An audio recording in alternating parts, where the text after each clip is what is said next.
Hey everybody, it's GauntletX and welcome back to some more Magic Arena, and today I'm going to be playing another Premier Draft of Phyrexia, All Will Be One.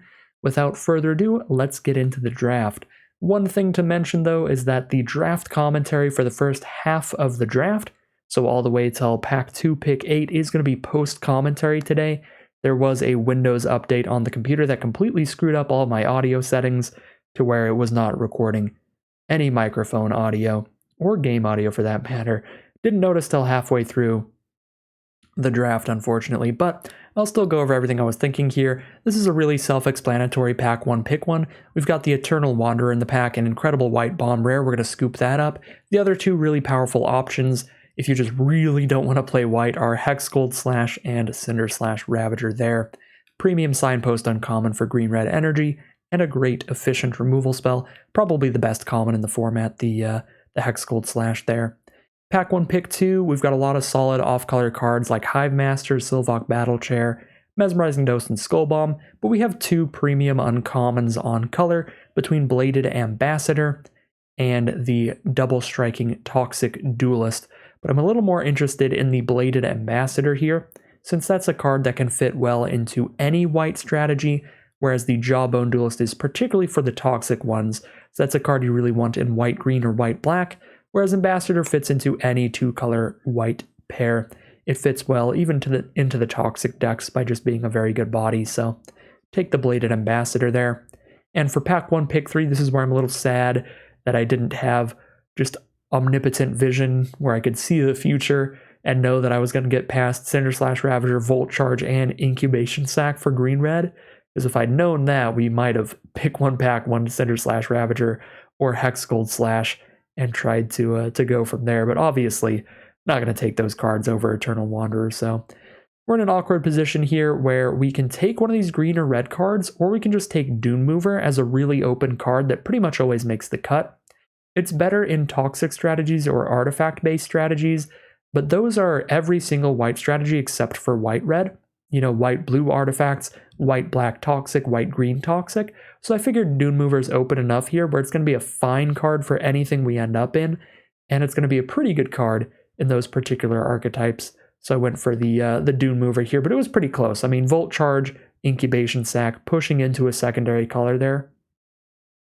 Definitely would be worth it for one of those cards, so I would not fault anybody for taking one of those there. Next pack, we see a Crawling Chorus, which is just white's best one-drop, really good in the toxic-based decks. So I scoop up the Crawling Chorus here, thinking, alright, black-white, white-green toxic, got a really good start to those archetypes, and Crawling Chorus still pretty good in blue-white artifacts, because it leaves behind that artifact token, that Phyrexian Might, and it's okay in red-white equipment, because you can get two different bodies to put your equipment onto. Next pick, we see a pretty late Evolving Adaptive. This is one of the best uncommons in the entire format. So we kind of just slam dunk that card and be like, all right, maybe pushing towards just white-green, just Value Town right now, where we don't have any of the great white-green toxic cards, but it is a color pair that likes to get pretty toxic. We just have a really good Evolving Adaptive, really good Eternal Wanderer, some solid white cards outside of that. So we scoop up Evolving Adaptive there. For Pack 1, Pick 6, the white cards are pretty bad, pretty filler. Pretty much everything in the pack is bad filler except the red cards, Escaped Experiment, and Sky Scythe and Golfer. Just immensely filler cards, whereas in red we have Hexgold Halberd and Axiom Engraver. Both of those are very good 2-drops for different reasons. The Halberd's a great aggressive creature that gives you a very good equipment for the late game, and the Engraver is just a good card at keeping you drawing the kind of cards you need throughout the game. So they're both really good, but I went for the Halberd there because it's a little better in the red-white strategies, as you do care a lot about those equipment. Here for Pack 1, Pick 7, Bardiche is a good card in these kind of decks, but you can get them pretty late, and you only really want one copy. Crescendo's not a great combat trick, and again, you can get combat tricks kind of all over the place, and then Lightbringer is super, super filler, even in red-white equipment. So here I make a kind of speculative pick here, pick up that Eye of Malcator in case we want to have that blue-white artifacts deck as another option. Do think it was the strongest card there. And then Pack 1, Pick 8 is where things start solidifying in my head, where I see Mind Splice Apparatus, just an unplayable rare, definitely a card designed for constructed formats, and then 4 red cards and 2 lands. Now, 4 red cards doesn't mean that red's open. They have to be good cards to mean that red is open, but one of them is Axiom Engraver, another one's Bladegraft Aspirant. Axiom Engraver, a good card for any red deck, Bladegraft Aspirant for red-white. Those are good enough cards to see pick 8 with nothing else in the pack to be like, okay, red's decently open here. And we pick up the Axiom Engraver over the Bladegraft Aspirant because, as I said before, any red deck is going to want the Axiom Engraver, whereas only red-white wants Bladegraft Aspirant. So this is a little more open if we get pushed off of white somehow, or it's also a little better to pick up the Engraver early because we can get the Bladegraft Aspirants later, even if we are in red-white equipment. We don't need like a million copies of either of them. Then we just take a Surgical Skull Bomb there. There's just not much in the pack. Ichor Spit Basilisk, not much in the pack. Have that green-white Toxic option. Lattice Blade Mantis is the strongest card in this pack by far. And here I think I was talking about how it's a little wild to see it pick 11, so that could be a good sign for leaving kind of green-white just value town, just green-white mid-range or green-red oil open as an option in our heads there. Then we just take a bunch of decent red cards that go really late. And pack 2, pick 1 is where we have to make a choice here because we see a Bladehold War Whip for the red-white equipment deck, which is phenomenal. Or we can just go really safe and take like Indoctrination Attendant we could put into any white deck. Or we could take that Lattice Blade Mantis and try to push into green instead. But again, with Bladegraft Aspirant, Axiom Engraver, Hexgold Halberd, a really late Saw Blade Scamp, and of course the Eternal Wanderer in white, I think I have enough powerful things going on in red and white, especially when red is as open as it looks in this draft pod, to scoop up that Bladehold War Whip. But then pack 2, pick 2, things get a little weird. Going on rails here, the easy pick is Chimney Rabble and committing to red-white, but there's a Cephalopod Sentry and an Unctus for blue-white artifacts, which would be strong with that Eye of Malcator, but this is the point where I just decide, you know what, we know that red is nice and open, we have an incredible white bomb, let's just commit to red-white as our color pair and scoop up the Chimney Rabble here. But it is sad to pass up the Cephalopod Sentry and the Unctus. Both are very fun, very powerful cards for the blue-white artifact deck. So I believe I scoop up the Chimney Rabble here in a moment. Well, it's my first time doing post-commentary. It all synced up really well up until that exact moment when I ran out of things today when my past self was still speaking. Alright, pack 2, pick 3 here.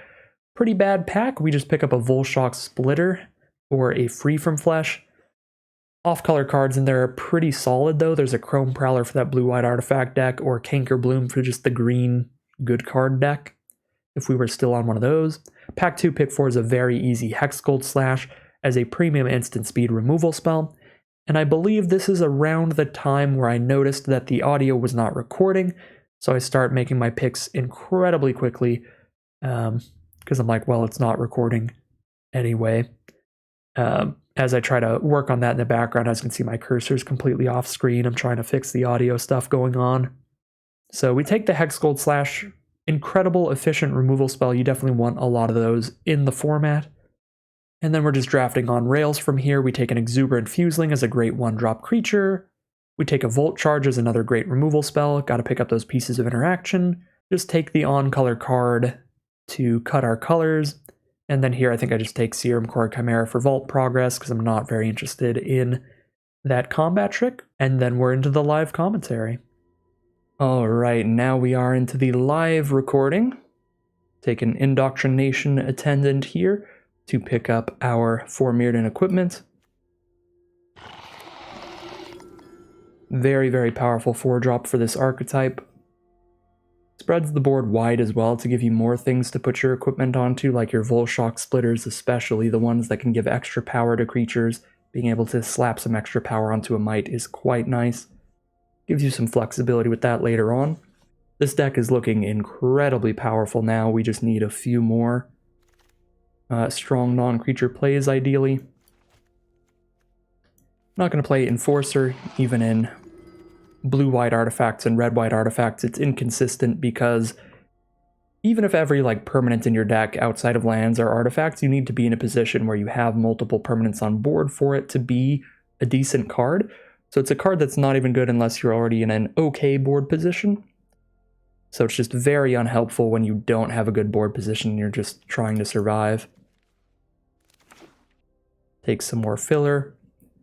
And we just need to find about 8 more playables for the rest of this draft, which should be super doable because, again, even if there's some pretty filler cards, we could end up, yeah, putting like a Blazing Crescendo in the deck and stuff like that. Ooh, and we opened up a second Bladehold War Whip.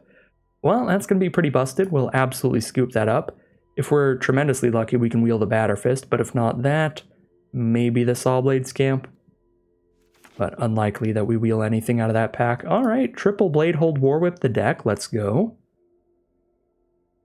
I can't pretend that I don't love this archetype. So, pretty happy to be in this draft pod. All right, pack 3, pick 3. Got another pretty filler 1-drop or pretty filler 3-drop.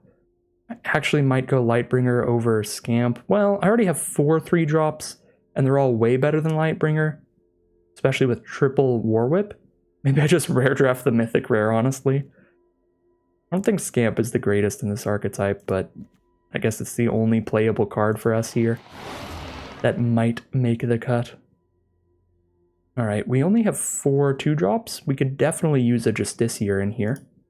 Against All Odds is pretty powerful as well. It's a tiny bit inconsistent, but when you do get both of these things to trigger, it's tremendously powerful, where you get one of your 2-drop or less creatures to die, then you return it from the graveyard to the battlefield and flicker one of your equipments. It can be really, really strong, but I think Justiciar is just more consistent, and it's a good 2-drop for the deck. We've already got a lot of good 4s. A great 6-drop. I think we have really good late game. Alright, very easy swooping lookout. Nice little cheap flying vigilant creature that can block might tokens all day long. It can block crawling choruses and sawblade scamps. And it can wield equipment very well late game. For that a lot to the 7 mana 7/5. That card's just really expensive, even with some equipment discounts.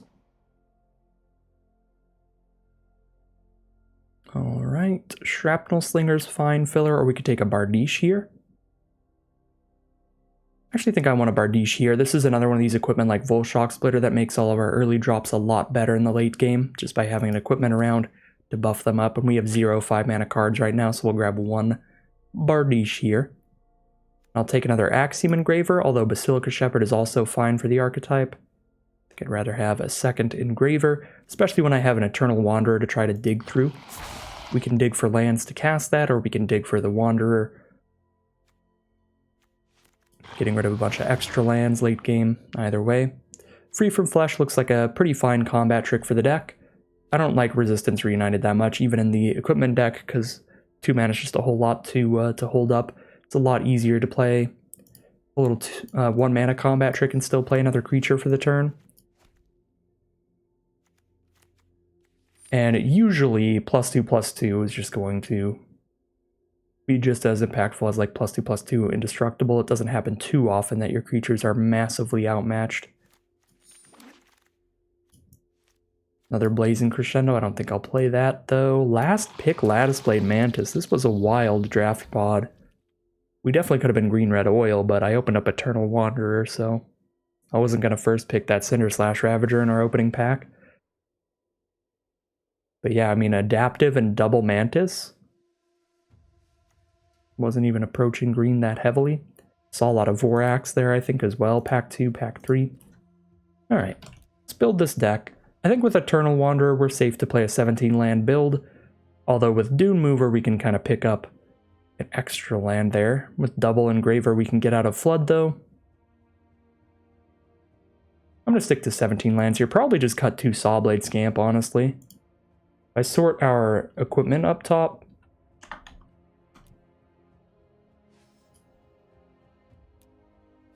we sort the equipment up top, we've only got 5 non-creature spells.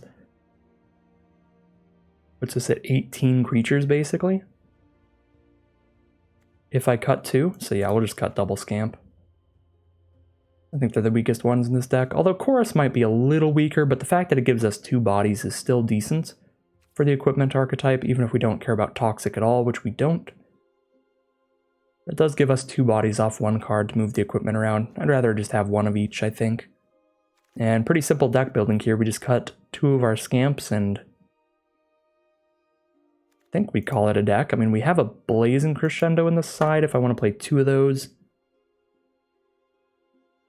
Don't think that is phenomenal, though. I'll just play the 1 and keep a relatively high creature count. Call it a deck there. Alright, here we have a final look at today's deck, which is a very nice red-white equipment deck. We've got 3 Bladehold Warwhip being absolutely ridiculously good rates for these creatures that leave behind incredible double striking equipment to move around to our other threats. That is kind of the signpost uncommon for the archetype. Having 3 copies of it in the center of our curve is going to make this deck really consistently powerful, and I'm super into it. We've got decent interaction with Volt Charge, Hexgold Slash, and some combat tricks. We've got an incredible bomb at the top of the curve with Eternal Wanderer. Other than that, decent curve of just red-white creatures in general, as you want in the red-white equipment decks.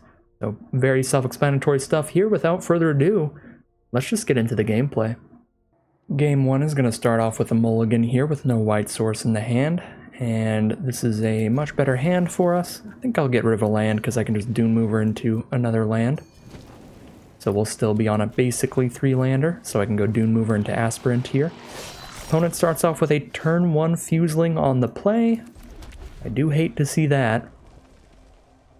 Always a scary time in this format if your opponent is on the play with a 1-drop to start it off. Luckily they don't have a 2-drop to follow it up with, so we won't just get absolutely rolled over. I think I am still going to take a land here, because worst case scenario, when I flood out, I do have the Axiom Engraver in the hand for later. Alright, Hexgold Slash on the Dune Mover it is.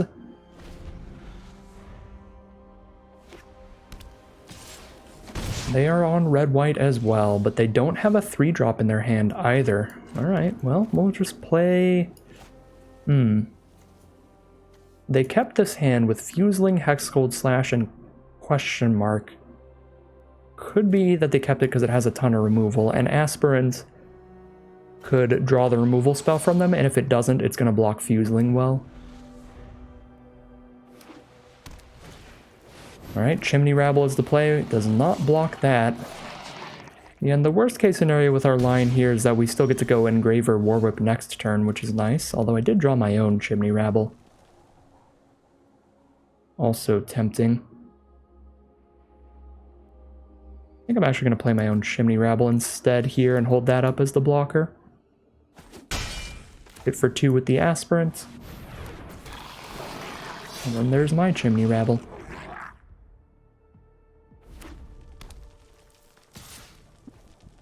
Alright. Trade it off into a combat trick. No, it's just a 1-for-1 trade, okay. Basilica Shepherd is the play. And they've got a 3-power flyer. It's not going to be a great time for us. Nothing else on the board is a particularly big problem, though, which is nice. So we just got to worry about taking 3 damage a turn. So we're dead in 5 turns right now. Gotta try to find our Volt Charge or something. Or just try to outrace them. I'm still gonna play this land here over keeping it for the Engraver. We do have the Wandering Emperor at 6 mana in our deck, and we also have, if I top deck a land, the ability to play Attendant, pick up the Warwhip, and recast it for 2. That would cost 6 mana total, so I'd need to play this land now and top deck a land, play that next turn. Alright, Orthodoxy Enforcer for that 4/4 Vigilance, since they have 2 Phyrexian Mites on board. And Terramorphic Expanse for the splash for green. Well, let's see if we get to trade our 2/2 Double Striker into anything here, or just hit them for 4. And then we'll just be recasting it post-combat. Again, outside of them having a flyer, we're not in that bad of a position. It's the flyer that is the big issue.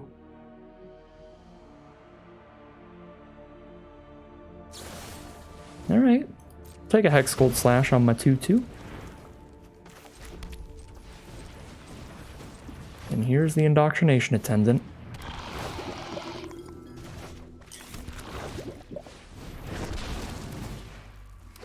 Recast that War Whip and pass the turn. Still needing to top deck and out, having to do it pretty quickly here. We're going to go down to 9 life this turn. But Axiom Engraver can help us. If we draw anything that isn't useful, we can discard it to draw another card.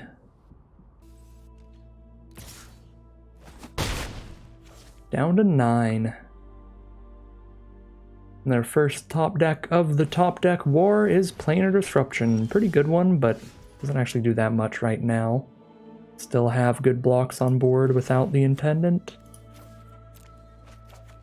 Alright, well, our first 2 draws of the top deck war are lands. Not a great start.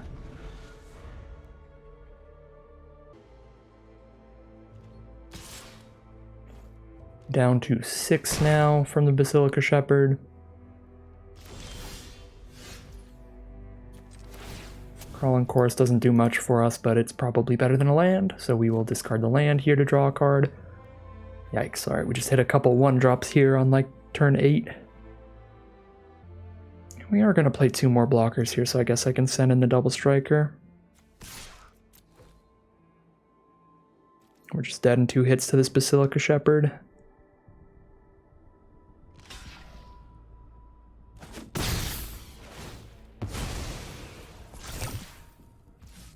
Oh, it might actually die a little faster, the Fuseling. That's something to keep in mind. 5 mana. It's 4 mana to move that to the Aspirant. So I can do that to have a first strike blocker against the Fuseling, so they can't trample me for a bunch. I'm gonna do that.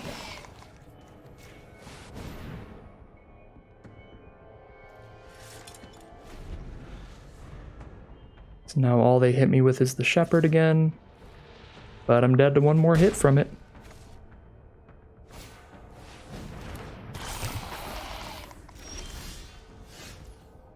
Alright, we're just dead. Yeah. Very simple game of Magic there. Our opponent just resolves a flyer, and we don't hit enough gas to outrace it.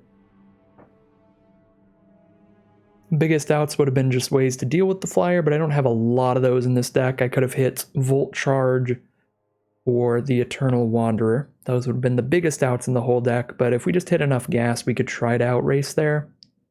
But just hit land, 1-drop, 1-drop. The last 4 draws there. Unfortunate way to start it off, but we are going to be 0-1 as we head into Game 2.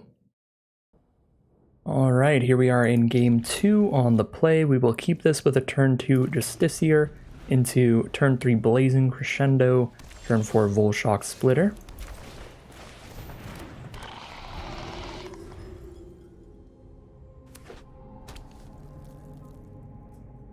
Playing against a white deck, they have a Plains and a Mycosynth Guardians. They're going to play an Incisor Glider. We've drawn all lands so far. Really not what we wanted to see. We were already on a relatively high land count in the opener with 4. We're just drawn to 2 more here. Could have Crescendo to try to just hit some other non-land card, but I already have a turn 4 play with the Volshock Splitter.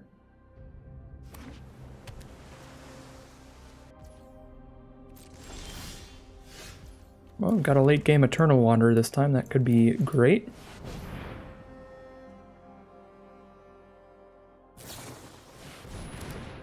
Chrome Parallel down the Justiciar, fair enough.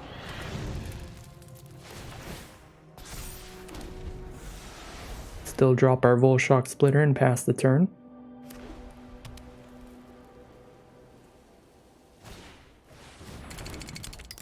Escaped Experiment from our opponent, a little 2/1 that shuts off one of our creatures' power every turn. Every time it attacks, at least. Prosthetic Injector? Okay. I guess just to get that Incisor Glider going.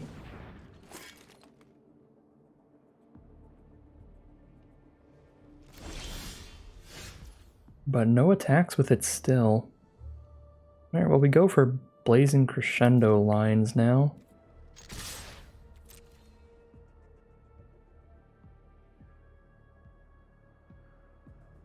Nothing else to do this turn.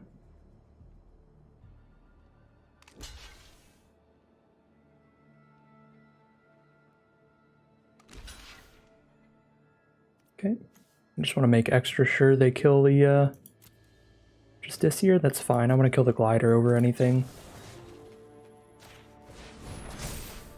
Kill their flyers here. Alright, Swooping Lookout, not bad with a Volshock Splitter on the board. That could be pretty scary if we get that equipped. It'll be a 3-2 Flying Vigilance.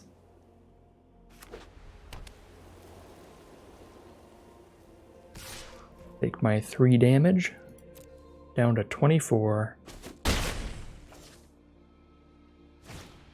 Basilica Shepherd from our opponent.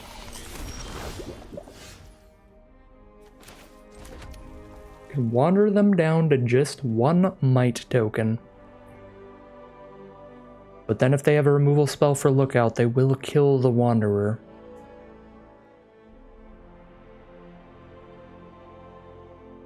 Could just splitter up the Lookout and attack, but then if they take the trade, the Wanderer is going to be a bad play every other turn. Yeah, I mean, I think our best line is to just wander them down to just a Might token. I've made it just in time. I'll finish this here and now. Why is our Lookout off center? That's so tilting. Why isn't it right in the middle? Is it usually not right in the middle? Like their Might is? Alright, well they scooped them up. They didn't have removal spell for the Lookout to kill the Eternal Wanderer, so we were going to start just making 2/2 double strikers every turn. And that was going to be too much, but I don't know. I don't know what's going on with our Lookout. It's weirding me out. 1-1 as we head into game number 3. Alright, here we are in game 3 with a hand with some great interaction. We've got a combat trick, we've got a Volt Charge, got an Engraver to draw into what we need to. Some very good plays in the middle, and now we even have that Dune Mover to guarantee the 3rd land if I need to. If I don't top deck it this turn. We did not hit the land, so let's just put it on top with Dune Mover. So that we know that we can be casting our War Whip next turn. Playing against a black-white deck with Mere Convert into Necrogen Rot Priest, incredibly fast way to threaten a lot of toxic damage. I am not a fan of that. The Rot Priest giving us an additional poison counter whenever their toxic creatures damage us. If they play just like a Charge of the Mites or something now, we're just going to die really fast. No way to kill a 1/5 easily. I'm just on War Whip. Play our best creatures, our best blockers. For now. They're going to play a Porcelain Zealot. Yikes. They give a creature +2/+2 every turn. They can do it to the Convert, and then we don't have a good block for it. Or they could just do it to the Rot Priest, but we already don't have a good block for Rot Priest. If they do it to the Convert, I can block it with the Double Striker and still trade there. Yep, we're going to have to just take 3 it's basically Toxic 3, because it triggers off of itself as well. Oh, turn 3 Rot Priest is a nightmare. I guess we're corrupted. Off a 1 hit. Now we're on Free from Flesh Volt Charge, but if they have any interaction... Gonna have a horrific time? I could go for just Free from Flesh, right? Because we get a 4/4 Double Striker that can beat a 2/7 or a 3/7 if they the buff with the Rot Priest. Doesn't beat it, but it trades with it if they give it Death Touch. Yeah.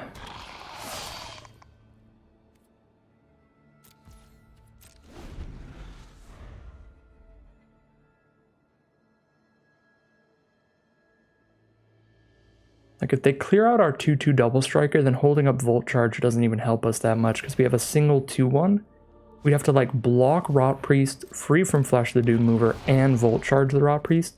We'd have to 3-for-1 ourselves to kill Rot Priest if I just held up Volt Charge, free from Flesh, and the Double Striker dies. So our hope here is that just Double Striker doesn't die so that I can just free from Flesh alone to trade.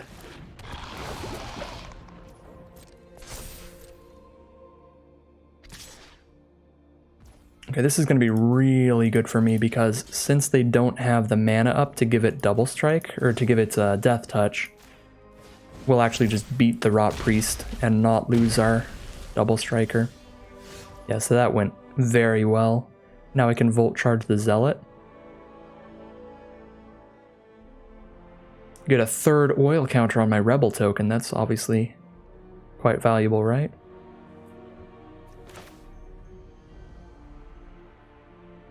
Also just play Bardiche. I mean, I'm not under much pressure without the Rot Priest. I'm just going to keep setting up for now.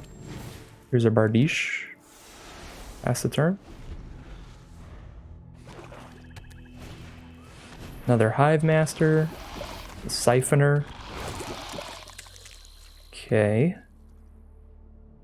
Well, that makes me a little happy I didn't Volt Charge yet, because we might want to just clear out the Siphoner. Trade a 2-2 for their 3-2. Again, because the equipment can move around. We're just trading off the 2-2 Rebel, really.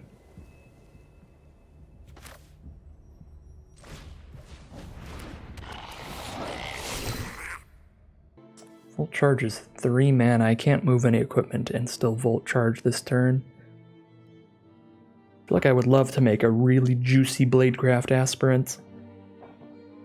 But I should just Volt Charge this Siphoner to play it really safe. It's only hitting me for one poison counter a turn. I'm at 3 right now. Kills me in 7 turns, but it does speed the clock up a lot if they get any Proliferate. If I Volt Charge the Zealot, I can just block everything on the ground. Excuse me, everything on the ground for the rest of time. This is awkward, but I'm gonna Volt Charge the Zealot and just try to race the Siphoner.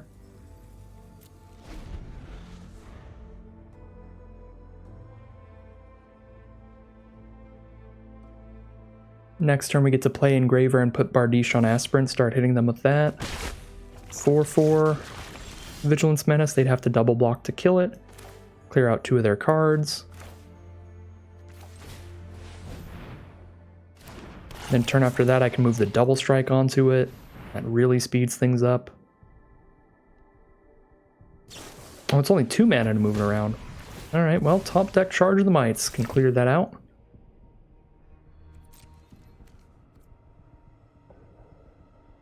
Yep, and I'm going to hold up 4 blockers. Bardiche onto the War Whip next turn it is then. Oh my god, they just drew Charge of the Mites into Nimrazor Paladin. And we drew land into land. Engraver, we need you to do something here. Please and thank you.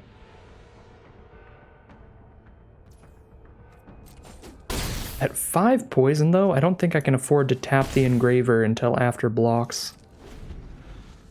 Because every one of their creatures is poisonous. If I tap it right now, I have 3 blockers up.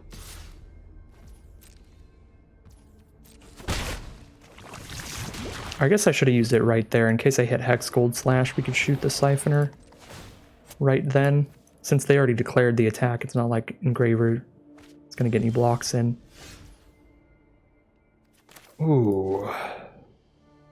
Alright, okay. Well. Get in there with the Rebel token again.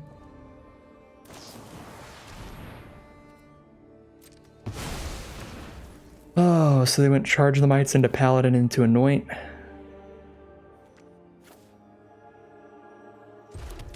At this point, I need to top deck the Wanderer right now, right? Because I have 3 blocks. Block there, there, and there. Take 1, 2, 3, 4 poison. Yeah, I'm literally dead on board. If I hold up all 3 blockers, I need to top deck Wanderer.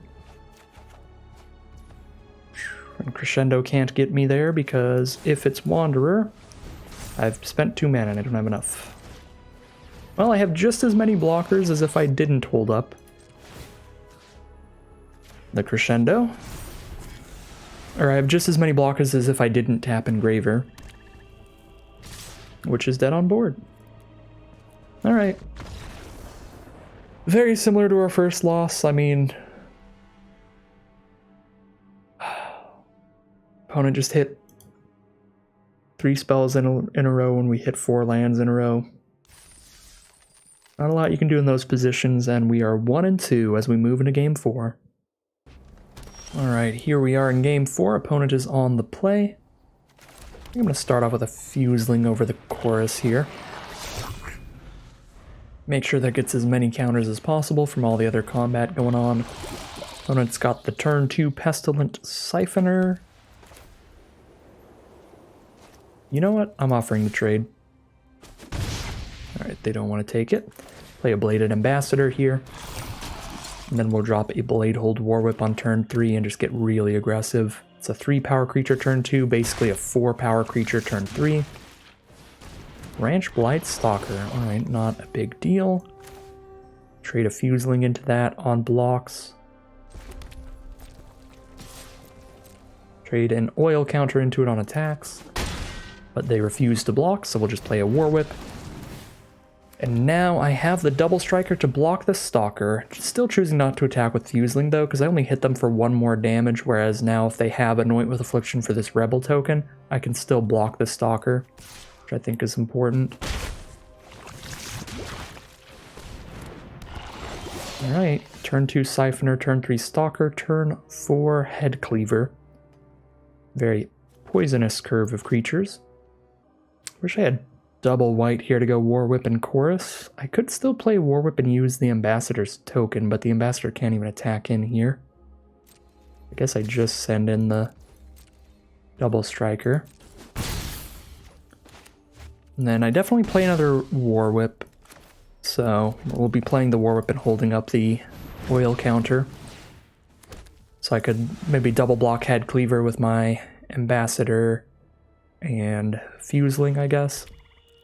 Make the Ambassador indestructible, so we only lose the Fuseling to kill it. Alright, just the Pestilent Siphoner coming in. We are corrupted now, though. They're going to drown our Bladed Ambassador in Ichor, which we can't give it indestructible, because if it has -3 toughness, even an indestructible creature would die. We're also going to play an Ichor Spit Basilisk. And that is the turn. Well, we can send in the Double Strikers again. I'm at 4 poison though, so I want to be able to block Head Cleaver for sure. So maybe I go Engraver Chorus instead of playing Bardiche here, weirdly enough. Yeah, I think I'll send both in. Alright, we'll get a trade into the Basilisk, which is going to buff the Fuseling again. And we put them down to 8. If we just put a War Whip onto the Fuseling later, that could deal lethal out of nowhere. I think I'm going to play this Mountain, so we can play Bardiche next turn. I think the only draw that would make me a little sad about playing Mountain is if I top deck a Plains.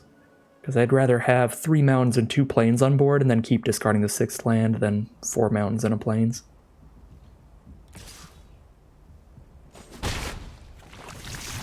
Alright, we're up to 5 poison from the Pestilent Siphoner. Here's an Infectious Bite. No, Annihilating Glare. Sure. Alright, well, we hit the 2nd white. Probably do discard that to Engraver. Play Bardiche, then discard that to Engraver. During their end step. Alright, we're going to trade the 2/2 Rebel up into the Head Cleaver. Very nice. And then I guess our plan is just play a Bardiche and then give that Double Strike next turn.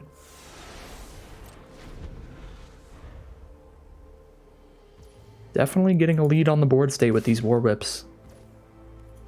Now we're going up to our 6th poison counter. A Bone Picker Scourge is the play. kind of a big deal, but luckily with double strike, we can kill that with first strike damage, so it can't block well, but it can help them gain some life as they hit us. We've got a Dune Mover and a Hex Gold Halberd. It's 4 mana to use this right now. Can't use this and play one of these. I think I would rather put a whip on this and play one of these. And we can discard the Dune Mover to draw a card during their end step. At least we'll do it after they declare attacks.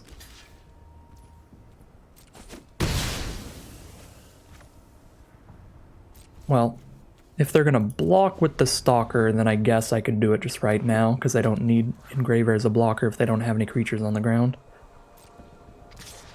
Alright, they've declared an attack. I'm going to do it now, see if we hit Hex Gold Slash for the Siphoner. If we do, we'll cast it.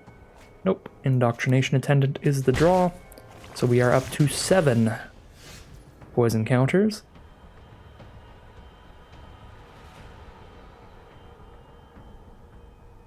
If I give the Bardiche Trample, the Bardiched up Rebel token Trample, that is, if they block it with Scourge, they still get trampled over for 6.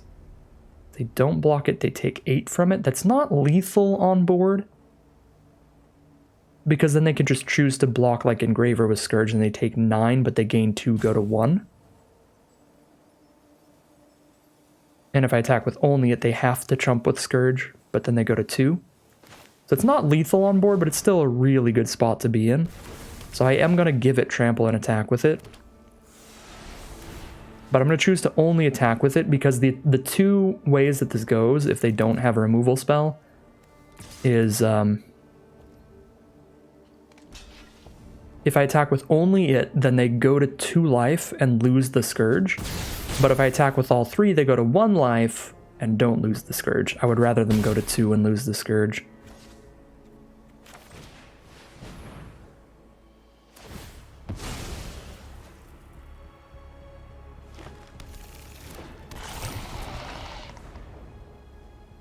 Let's see if they have a double Proliferate here. Necrogen Rot Priest into Proliferate would kill me. That'd put me to 9 poison, and then they play a Proliferate card.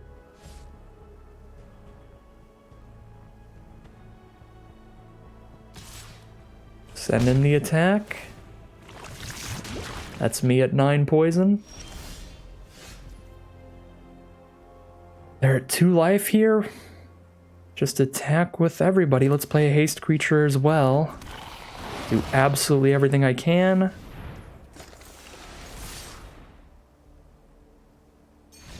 Alright, very close game there, ending at 9 poison, but we are going to find another victory. We'll be 2-2 as we head into game number 5. Alright, here we are on the play for game 5. Excellent hand. Turn 1 Crawling Chorus and turn 3 War Whip with an Eternal Wanderer if the game goes long. Got a Blade Hold War Whip as well when we hit. Got a Hex Gold Slash as well if we need interaction. My brain just shut off for a moment there, as it does. And I am going to Hex Gold Slash the Adaptive before it gets any bigger. That thing turns into a massive card really quickly. Coming bigger every time they play a larger creature. There's a Barbed Batterfist. We're happy to have a Crawling Chorus against that, because it does not attack into the chorus well, and it doesn't block the chorus well.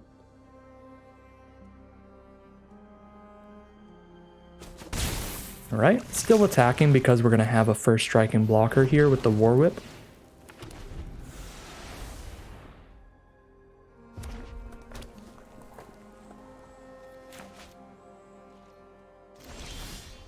Ooh, Chimney Rabble is such a draw here, good lord. Yeah, I mean, I'll have a 1/1 blocker up, so we send in with everybody, trade the Rabble into the Batterfist, and hit them for 5.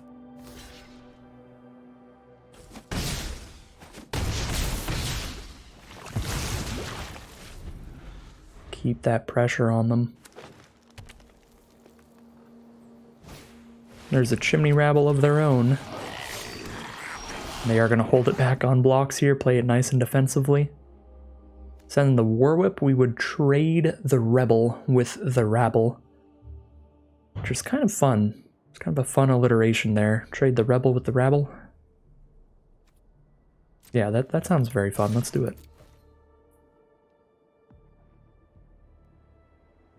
I guess they do have to be worried about a combat trick from me here, but if I have a combat trick, then they should probably just block anyway, because if they don't, it'd be like Blazing Crescendo or something, and I'd put them to 3 life, dead to a Volt Charge.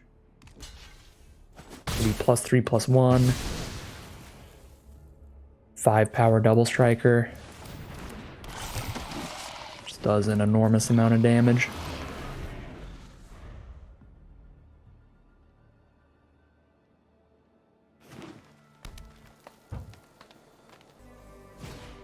Alright, our opponent does have a Molten Rebuke here, which is a little sad for us to see them blow up the War Whip. But this means they're not playing any creatures this turn, and we get to keep slamming in with what we have on board currently. Alright, there's our 5th of 6 mana. Probably do block the Ambassador here, maybe charging up for a Hazardous Blast or something. If they do that, they're not playing any creatures this turn, and we have a Might left to hit them again, at least. If they have a Cinder Slash Ravager, that'd be horrific. Alright, Venomous Brutalizer is the play, get a 4/4 onto their board. And Branchblight Stalker for a 3/1. Yeah, that'll lock us out of attacking here.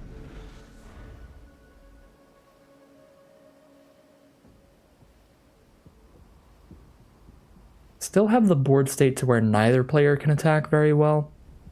So if we just hit the 6th land for the Eternal Wanderer, we can just start making Double Strikers every turn and focusing on that.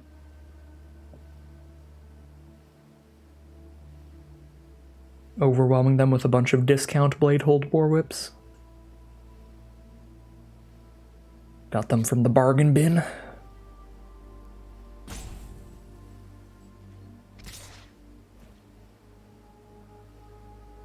Interesting. I guess show me your trick here. Titanic Growth is like +4/+4. We don't have any good blocks against that, so I'm not going to try to stack up everything there, because then if it is Titanic Growth, we just lose the whole board for nothing. So yeah, it looks like no combat trick there. They just wanted to clear the path for this Lattice Blade Mantis, it looks like. Here's another Bladehold War Whip. Good one to have. I attack with Aspirant, I trade into the Stalker. Does not feel super worth it. Especially when we can have a menacing Double Striker next turn. The Rebel token with the War Whip on it is big enough to block the Mantis, even if they give it +1/+1. The 5/4 trades into a 2/2 Double Strike, so we'll set that block up.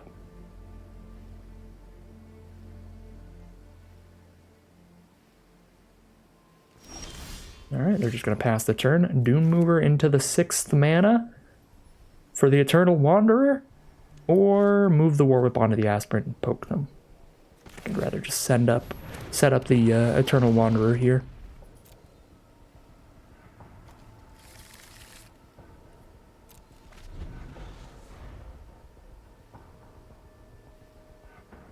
Our opponent has got to be aware of what this means. The red-white deck on 5 mana chooses to Dune Mover land to the top. Like, oh god. A 6-drop in a red-white deck? That's gonna be a bomb. Brask's Anointer. Very good here. Blows up our Dune Mover when it hits the board. Quite spicy.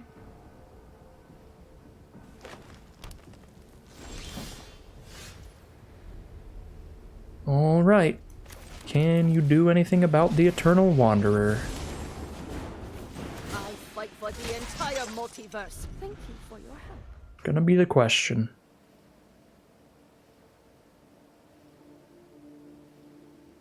If they can't do anything about the Eternal Wanderer, we're just getting another 2/2 Double Striker every single turn until our board state is just overwhelming. Alright, top deck a land here. We just make another Double Striker. Keep your eyes sharp. Aspirant's what? Basically 4 power. I guess I probably just attack with the token. Alright, get the trade there.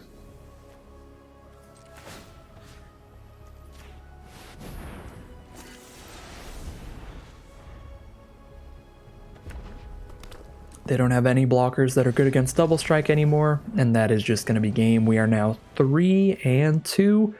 Two absolutely free victories off the Eternal Wanderer. Let's go. Open up bomb rares, draft bomb rares, win a couple games. Alright, here we are for game 6 on the play with a very keepable hand. We have Scamp into Halberd into Warwhip or Chorus into Halberd into Warwhip. I'm going to go for the Scamp first because it's going to hit them for 1 immediately on turn 1, and it's going to get oil counters from playing Halberd and Warwhip. Aesthetic Injector, turn 1 from our opponents. Drawn to an Exuberant Fuseling, that's going to be exciting. Got a lot of cheap creatures here, so a lot of things are going to be dying throughout the game. Fingers crossed we top deck our land turn 3 and just get to run out a Warwhip, but if we don't, we could just play 2 1-drop creatures. Stay real aggressive. We do hit the land, let's go. This is going to be sick. Absurd curve on the play. Scamp into the Halberd into the Warwhip. Again, Scamp being so nice in these red-white equipment decks because so many of your creatures are 4 Mirrodin equipments that are technically equipment spells, so you get to shoot your opponent in the face with the Scamp. Pretty consistently. Alright, Injector onto the Steward. And a Cankerbloom. Cankerbloom is actually really... could be an issue. Instant speed. An instant speed way to blow up the Warwhip. Do some stuff. Fuseling triggers off of artifacts we control dying as well. Yes, it does. We definitely want to play Fuseling. Probably Fuseling Ambassador here, even though I won't have the mana up to protect the Ambassador. Definitely go Fuseling pre-combat.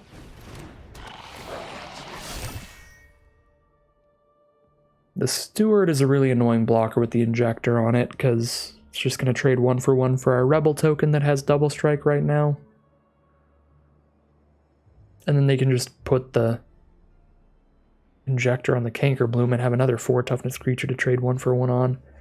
Yeah, this Injector, just the +0/+2 is being kind of a brick wall right now.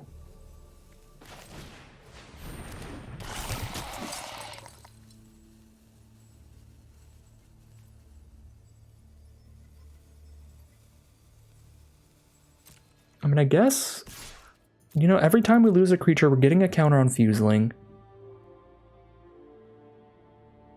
We have a lot of creatures here, so if we just keep moving the equipment over to one of our smaller creatures each turn and constantly trading into their stuff, they probably run out of creatures before us, and we need to get them to run out of creatures.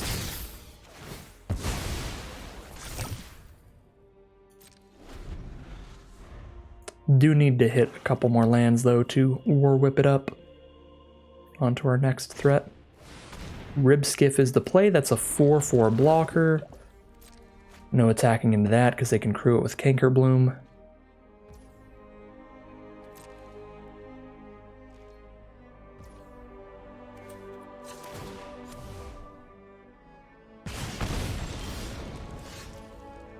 We don't have any ways in our deck to proliferate that don't also put an oil counter on the Scamp. Our one way to proliferate is Volt Charge, which even if Scamp has no oil on it, puts an oil on it, then proliferates. So we don't need to worry about holding off there. Yeah, Lookout was a really good draw here. So we want to play the Lookout and the Engraver. And Lookout is our way to keep chipping in for damage if they don't blow it up with their Cankerbloom. But if they do, they're going to be down another creature. The one thing that's nice about the Ribskiff is since it is a vehicle, it doesn't actually add to the quantity of creatures they have. It just ups the quality.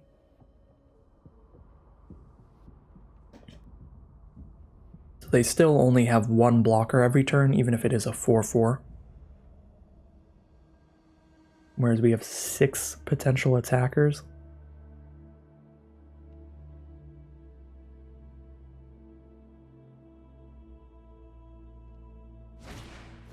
Ruthless Predation to kill the Ambassador.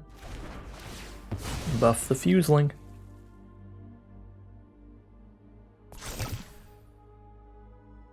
Even if the Fuseling never gets the War Whip on it and never makes any gigantic attacks, it's big enough to at least draw a removal spell from them sometime soon. Alright, so Infectious Inquiry, they draw 2 cards, lose 2 life, put a poison counter on us. We get a Mandible Justiciar.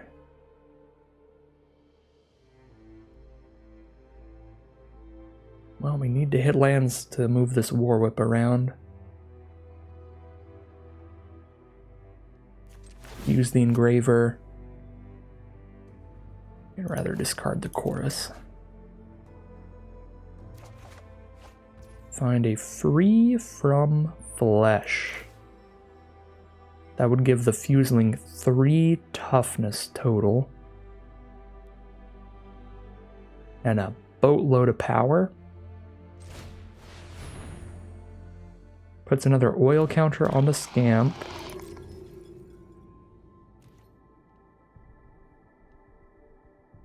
So we'd kill the Ribskiff and trample over for a bit. Probably a worthwhile ending for the Fuseling.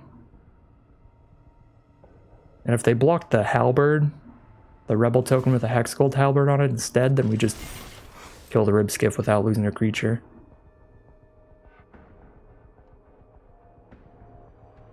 I don't know why they would choose that block, though.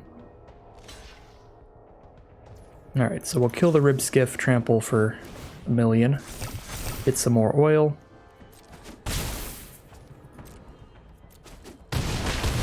They're down to 6. So with Sawblade Scamp, they're basically down to 5. Alright, Fleshless Gladiator. That is definitely another blocker, as is... No, Filigree Silex is not a blocker, but it can kill our Rebel token. Just immediately.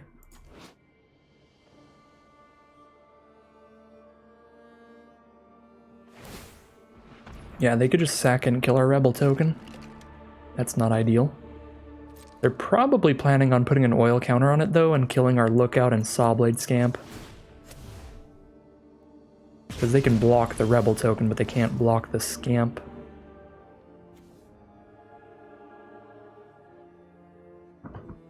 Actually in a spot where I question if I keep the planes or not.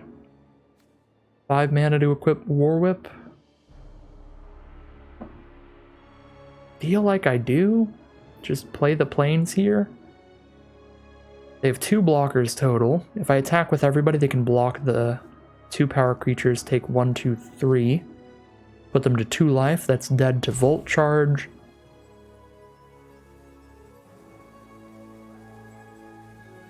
Put them to 1 life, they're dead to Lookout, but then they can kill it next turn. I almost feel like I have to use Engraver here and try to find Volt Charge or Hexgold Slash or something. Right, because even if I sit here and wait till I have 5 lands to equip the War Whip, they're just going to have Silexed away our Lookout and Scamp and just have blockers for the rest of our board anyway.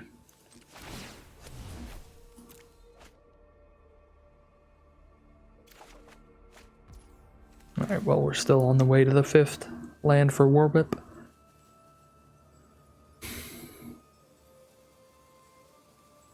Do I just put them to 4 and not lose any creatures, or do I attack with everybody? I guess at this point, since I tapped Engraver, it would only... See, they kill this, trade there. They have a Gladiator, we're down to just Scamp hitting them. They do still go to 3 if we do that, but we would lose pretty much all of our creatures.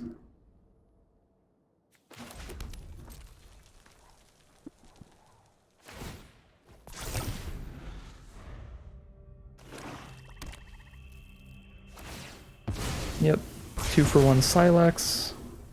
I guess it's 2 for 2, it killed their Prosthetic Injector as well. I guess that means our 2 power creatures can start getting in.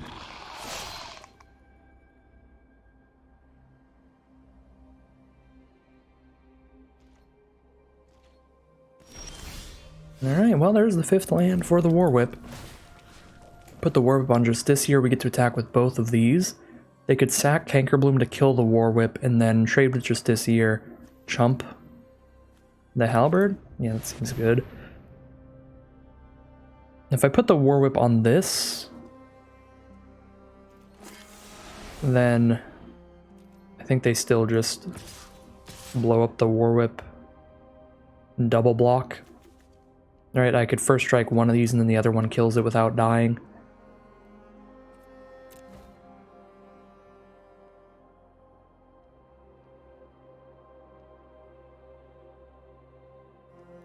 Oh, I guess they could just Cankerbloom the Justiciar itself. Yeah, maybe I should have put the War Whip on the Rebel token. Because they can just 1-for-1 trade with Justiciar.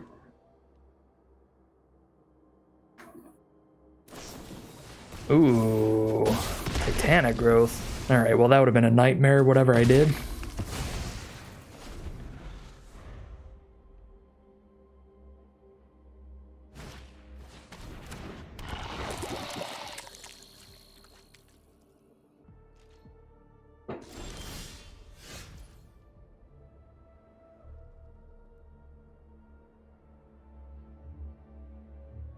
Bardiche is very good here, but it might be good enough that they Cankerbloom it away. I don't really have an attack with my 2/2 unless I put War Whip on it as well, because they can just double block with Cankerbloom and something else.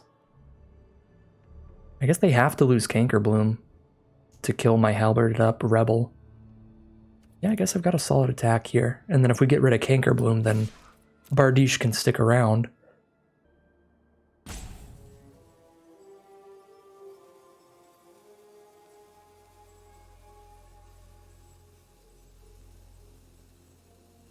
Why does the Bardiche look kind of like a turkey leg? Probably just hungry.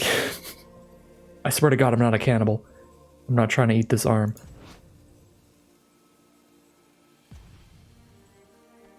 I'm just saying, it just reminds me.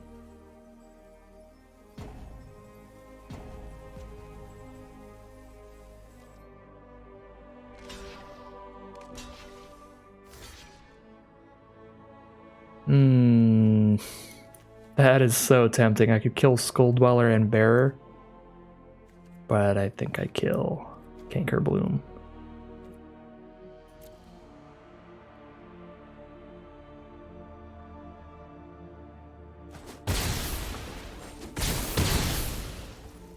Alright, now Bardiche resolves, and they don't have removal for it, and then we put a War Whip on it and go to town. If I hit another land, I could put War Whip and Halberd onto it. I guess not, that's 3 mana to equip. So it's 2 mana with War Whip on board, so I'd need 7 mana total. Whoa! Feed the Infection, draw 3, lose 3, go to 1 life here. Alright, I guess I'll put Hexgold Halberd on my 4/3 and trample over for lethal. They don't find a removal spell in those 3 cards.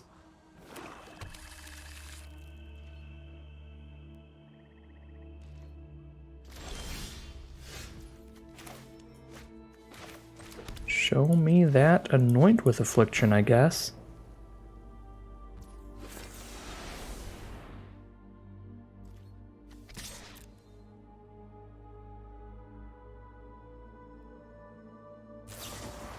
Yep, pretty good one of the 3 cards to have, but now I can just set up the Engraver.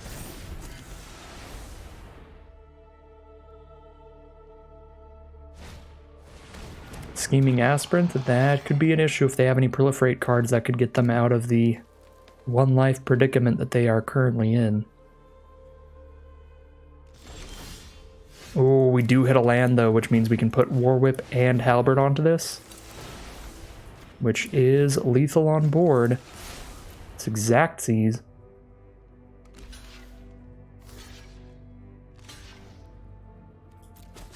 One, two, three, and then 4, 5, 6. And we break through, find the win there, and we are 4-2.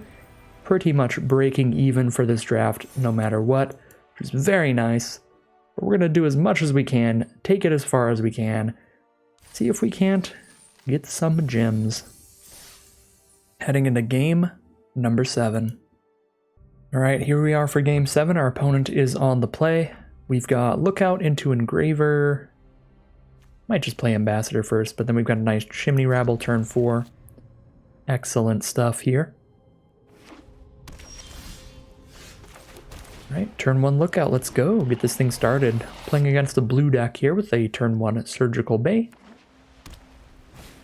Blue-white it is. They do have their own turn 2 Bladed Ambassador.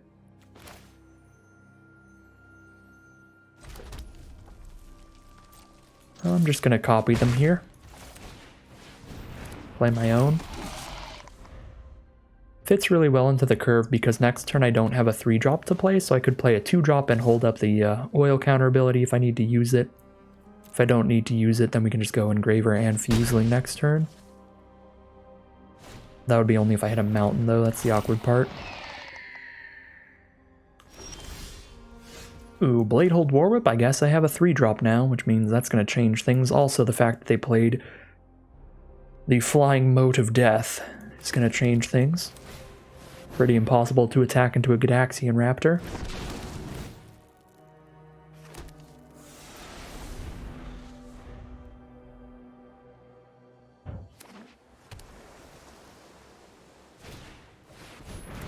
Uh-oh.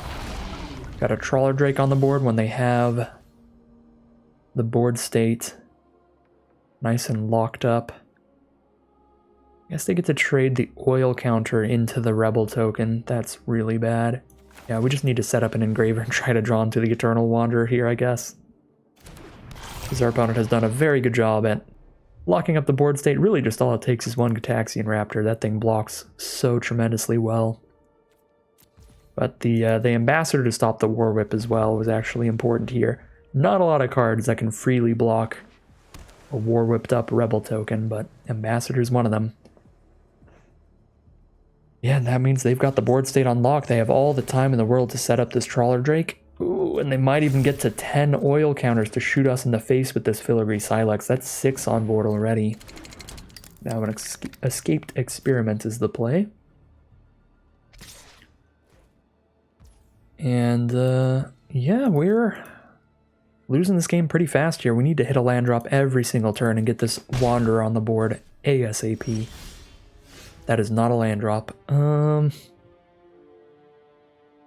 Need a land drop pretty badly. I'm probably trying to play Rabble this turn if I'm lucky, so I discard Aspirant here. Or Fuseling. I probably discard Fuseling, because I'm going to go Chimney Rabble. If I hit a land. If I don't hit a land, we play Aspirant instead of Fuseling. So let me draw a card here. There we go. We do hit a land, so we will play the Chimney Rabble.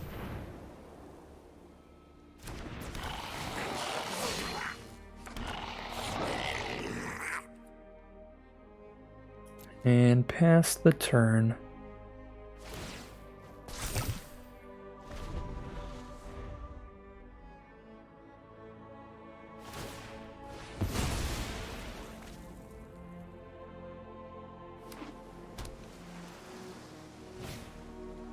Blade of Shared Souls. They can start turning their creatures into copies of their other creatures. I was gonna say, please choose Trawler Drake. If they choose Trawler Drake, then that Rebel would just become a 0/0 flyer and die. That would have been beautiful. But they did not. They have 7-8 oil counters on the board now. We're just gonna die to Silex before I hit 6 lands, even if I hit a land every turn. Oh, this is some wild oil stuff from our opponent.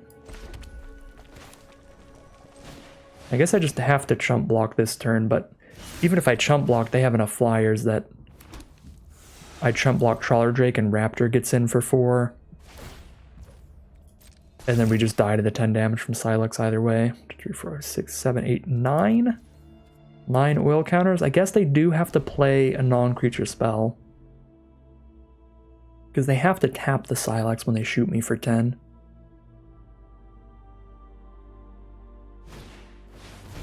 Aww, well, we're incredibly dead then. Yeah, proliferating the oil, buffing up the Trawler Drake here. I think their deck could not have popped off any harder than that. Attack in for well over 2 damage, and then shoot me in the face for 10 with the Sylex. Fancy way to lose the game here. A lot happier to lose this game than our first 2 losses. I think those were just super poor luck, but this time at least our opponent's doing something very cool, and their deck is very much popping off here. Definitely deserved the W here. We had the Wanderer in hand and everything, but could not make it there. Good stuff from our opponent. 4 and 3 will be the final record for today's deck. Again, I think today's deck was very, very strong, so I think 4 and 3 is on the lower end of the spectrum, but Magic is a game of skill and variance, and things can absolutely go wrong as they did on our first couple losses today. So, little on the lower end of the spectrum, I think, for this deck, but this deck is not perfect. It has some flaws. Only 1 Hex Gold Slash and 1 Volt Charge for interaction being the biggest flaw. In one of our losses, we really could have used, actually, I think in both of our losses, we could have really used more interaction, more removal spells. So that's the biggest downside of the deck. Honestly, pretty much the only downside, I'd say. Our creature quality is not, like, perfect, but it's pretty great.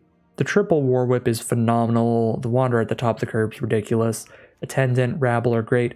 Most of the deck, pretty great overall. I'd say it's probably like a 5-3, 6-3 on average. Not quite a deck that's always going to get a 7-win run, though, as we definitely saw today. But super happy to get a 4 and 3 here. Break even. If I could 4 and 3 every draft, I would be perfectly happy, because then I could just draft forever, pretty much. So we'll take it. But that is going to end today's draft. If you enjoyed the video and you'd like to see more, you can always like, comment, and subscribe to tell the YouTube algorithm to send you some more of these videos in your recommended feeds. If you'd like to hang out with me live, you can check out the Twitch channel in the link in the description below. And if you'd like to support the channel directly, you can check out the Patreon link in the description below. Other than that, as always, thank you very much for watching, and I'll see you again soon for some more Magic Arena.